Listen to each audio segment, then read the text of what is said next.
प्रादेशिक विकास की संकेंद्रण आधारित रणनीतियों के विपरीत उनके फैलाव यानी कि विकास का फैलाव किया जाए, यानी कि प्रकीर्णन किया जाए, डिस्पर्शन किया जाए, ऐसी है ना विचारधाराओं का समूह भी विकसित हुआ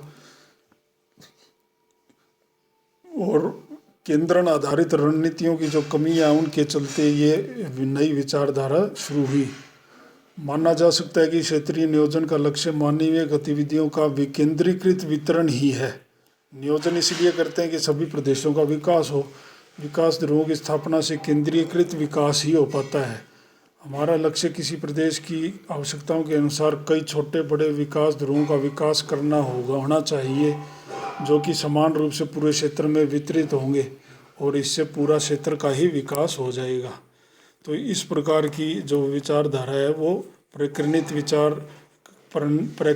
विकास की रणनीतियों के अंतर्गत देखी जाती है।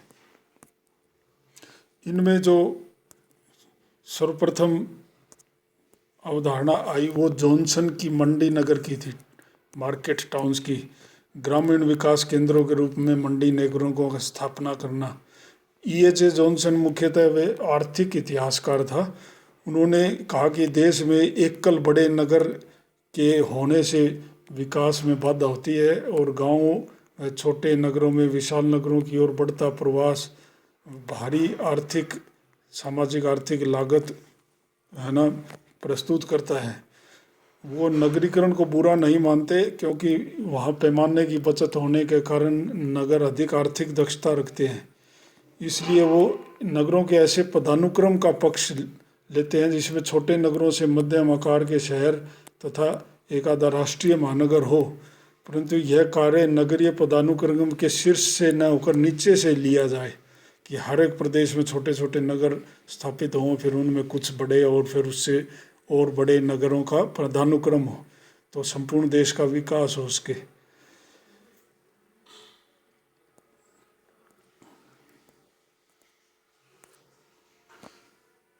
अपनी नीति के प्रथम चरण के रूप में देश के विभिन्न प्रदेशों में संभावना युक्त विकास बिंदुओं या ग्रोथ पॉइंट का भली प्रकार फैला हुआ जाल चुना जाना चाहिए, ऐसा उन्होंने कहा। ये वृद्धि बिंदु या ग्रोथ पॉइंट विकास बिंदु ऐसे ग्रामीण स्थल हैं जिनकी भविष्य के कृषि आधारित नगरीय समुदायों के रूप में औसत से ज़्यादा संभावनाएं हैं। ऐसे कृषि आधारित है ना जो ग्रोथ पॉइंट की छोटे छोटे गांव या गांव के बीच में कुछ बड़े गांवों को चयनित करें जिनका भविष्य में नगरों के रूप में विकास होने की संभावना है। इसके लिए ऐसे स्थलों पर सुपरवाइज्ड मंडियां, बैंक, स्कूल, मिलें, अनाज गोदाम आदि के साथ साथ आधारभूत ढांचे को विकास करना होगा। इन केंद्रों पर छोटे व आधुनिक उद्योग स्थापित करने हेतु प्रोत्साहन देना होगा। ये उद्योग कृषि आधारित हो सकते हैं, छोटे छोटे आधुनिक उद्योग। और विकासशील देशों में श्रम सघन उद्योग लगा सकते हैं, जैसे साबुन, माचिस, हाथ से बनने वाले उपकरण इत्यादि के उद्योग। उनकी रणनीति के लिए आवश्यक है कि कृषि का व्यापारीकरण किया जाए, कि कृषि के जो उत्पाद हैं उनको बाजार के हिसाब से उत्पादित किया जाए, बाजार के लिए निर्माण किया जाए, उनका कृषि आधारित उद्योग भी विकसित हों।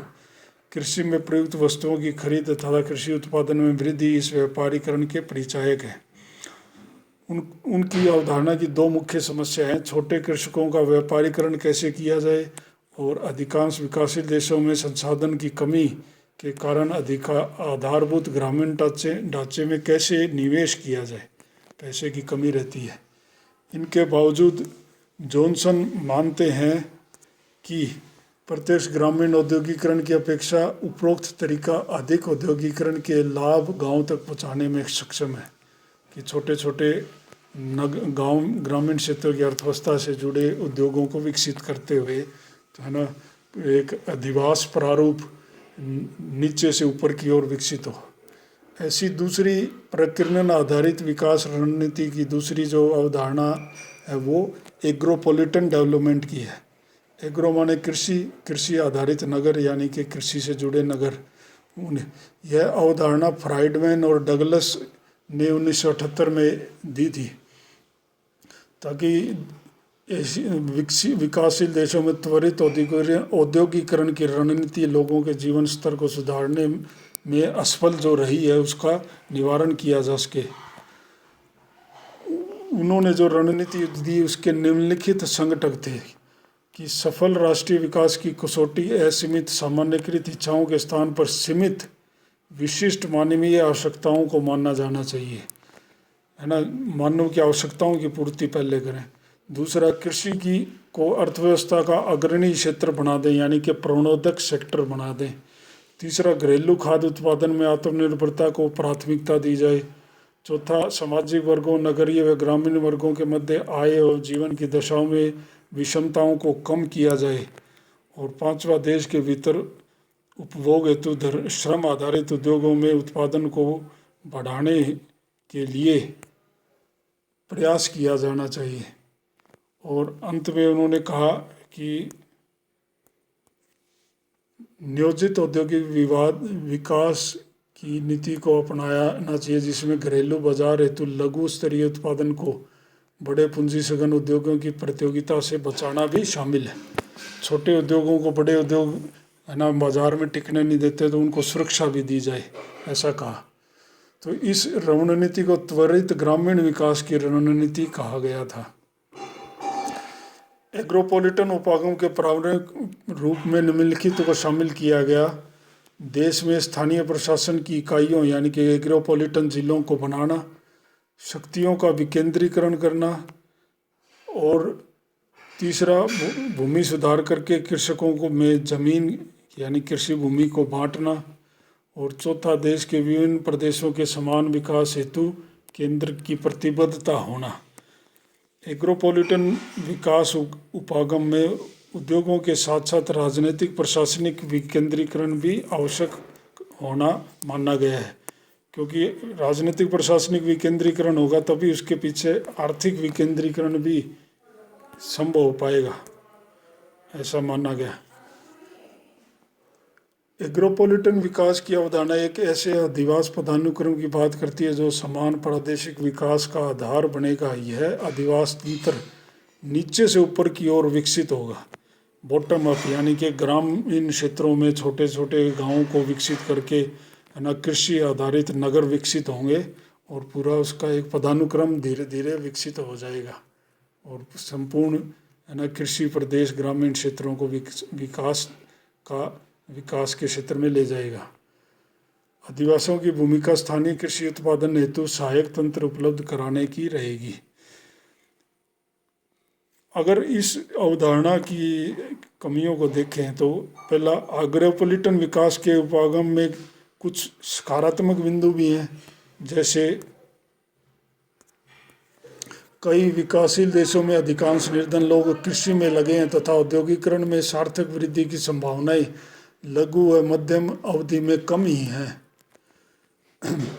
ये बात सत्य है इस विचारधारा की। दूसरा, राष्ट्रीय और अंतर्राष्ट्रीय स्तर पर बढ़ते क्रियात्मक जुड़ाव के कारण कुछ संसाधनों का अति उपयोग तथा अन्यों का अल्प उपयोग होने लगता है। इस दशा में संसाधन आधार की दृष्टि से अपेक्षाकृत लाभ रहित स्थिति वाले प्रदेश प्रतियोगिता का सामना नहीं कर पाते। अतः इस उपागम में चयनित क्षेत्रों को बंद कर दिया जाता है, यानी कि सेलेक्टिव टेरिटोरियल क्लोजर की, है ना, उनमें भारी आर्थिक गतिविधियों के प्रभावों को खत्म कर दिया जाता है ना, ताकि संसाधनों का बाहर की ओर प्रवाह न हो और स्थानीय विकास का लाभ स्थानीय लोगों को मिले। स्थानीय माल बाहर नहीं जाए और बाहर की आर्थिक प्रभाव यहाँ न आए।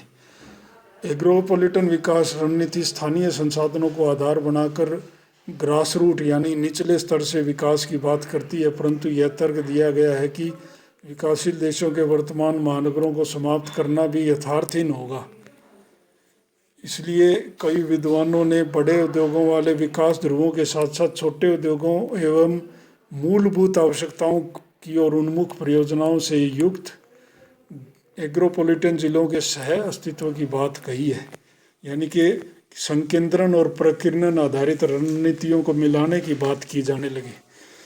इस नियोजित औद्योगिक द्वैतवाद में चयनित क्षेत्रों में पूंजी सघन विशालकाय उद्योगों के साथ साथ छोटे स्तर के श्रम सघन एग्रोपोलिटन उद्योग स्थापित किए जाएंगे होंगे, ऐसा माना गया। तो ये एक दोहरी अर्थव्यवस्था की बात की जाने लगी कि बड़े उद्योग और बड़े नगरों के और छोटे उद्योग है ना, छोटे नगरों में जो स्थानीय कृषि आदि संसाधनों पर आधारित होंगे।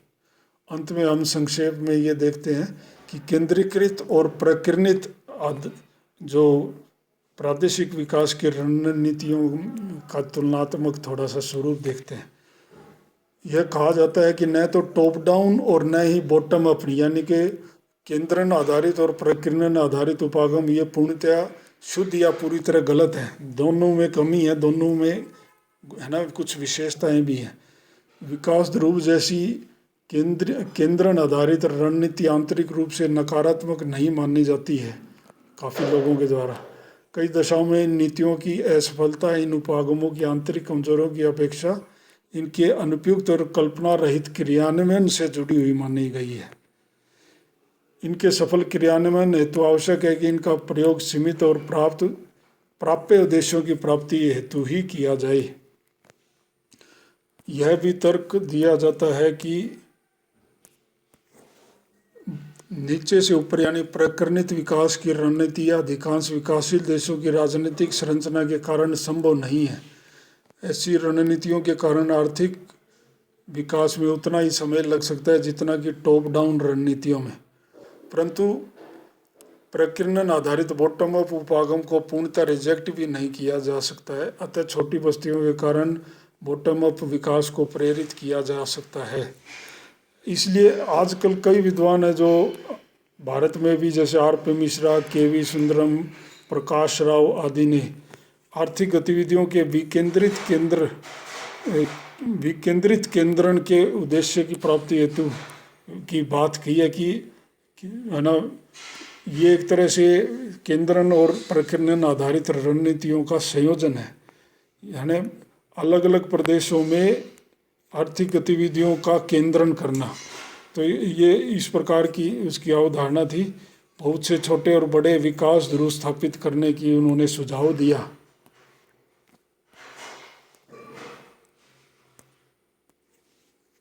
जिन्हें ऐसे विकास ध्रुवों को उसने ग्रोथ फोकस का नाम दिया गया। विकास रूपी ध्रुव सिद्धांत की स्थैतिकता को दूर करने के लिए उन्होंने विकास ध्रुव परिकल्पना को क्रिस टेलर के केंद्र स्थल सिद्धांत और क्षेत्रीय प्रसरण सिद्धांत, जो नए नए विचारों का प्रसरण फैलाव होता है, उनसे जोड़ दिया। क्रिस टेलर के केंद्र स्थलों के समान वृद्धि या ग्रोथ फोकस का पदानुक्रम भी उन्होंने माना, जो कि निम्नलिखित कार्य करेंगे। विकास ध्रुवों के समान आर्थिक वृद्धि उत्पन्न करना, उन पर आश्रित जनसंख्याओं को सेवाएं प्रदान करना। ग्रोथ फोकस की यह संकल्पना उन विचारधाराओं में है जिनमें विकास ध्रुव की अवधारणा को एग्रोपोलिटन विकास की अवधारणा के नीचे से ऊपर की ओर पदानुक्रम पर आधारित विकास से जोड़ा गया है तथा दोनों की खूबियों का लाभ उठाने का प्रयास किया गया है। यानी कि दोनों प्रकार की रणनीतियों की खूबियों को लेकर उनको संयोजित करने का प्रयास किया गया है।